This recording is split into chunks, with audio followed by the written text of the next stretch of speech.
بسم اللہ الرحمن الرحیم۔ فرعون کی باندی کا واقعہ۔ حضرت محمد مصطفیٰ صلی اللہ علیہ وآلہ وسلم شب معراج کو بیت المقدس کی طرف جاتے ہوئے مصر کے قریب ایک مقام سے گزرے تو آپ صلی اللہ علیہ وآلہ وسلم کو نہایت ہی اعلیٰ اور زبردست خوشبو آنے لگی، تو آپ صلی اللہ علیہ وآلہ وسلم نے حضرت جبرائیل علیہ السلام سے پوچھا کہ یہ خوشبو کیسی ہے؟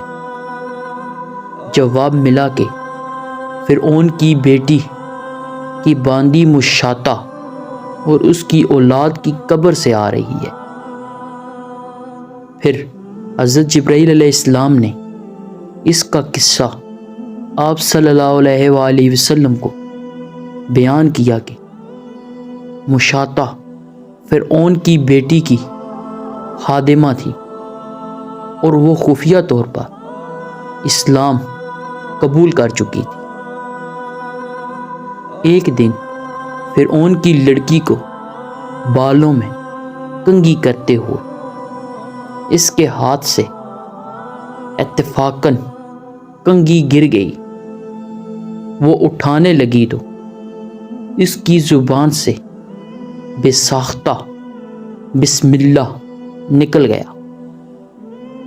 اس پر شہزادی نے کہا، تو نے آج عجیب کلمہ بولا، رب تو میرے باپ فرعون ہی ہیں، تو پھر تو نے کس کا نام لیا؟ خادمہ نے جواب دیا، فرعون رب نہیں بلکہ رب وہ اللہ ہے جو مجھے اور تجھے اور خود فرعون کو روزی دیتا ہے۔ شہزادی نے کہا، اچھا تو میرے باپ کے سوا کسی اور کو اپنا رب مانتی ہے؟ اس نے جواب دیا، ہاں ہاں، میرا تیرا اور تیرے باپ سب کا رب اللہ تعالیٰ ہی ہے۔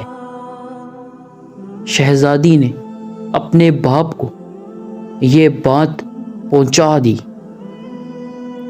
وہ سخت غضبناک ہوا اور اسی وقت خادمہ کو دربار بلا بھیجا اور کہا، تو میرے سوا کسی اور کو اپنا رب مانتی ہے؟ اس نے کہا، میرا اور تیرا رب اللہ تعالیٰ ہی ہے جو بلندیوں اور بزرگی والا ہے۔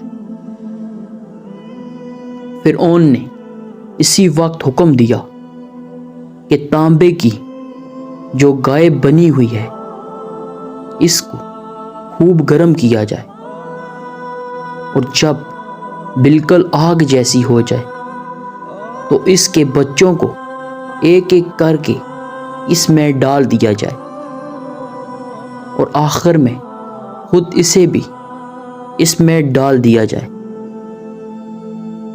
چنانچہ وہ مکمل گرم ہو گئی۔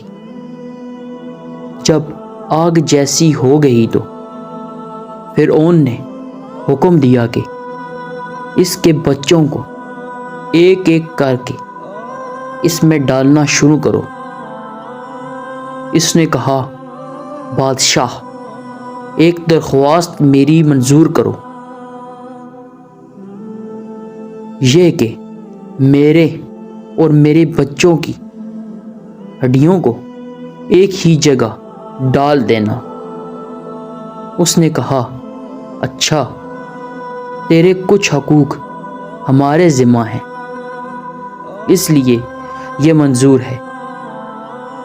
اس کی دونوں بچیاں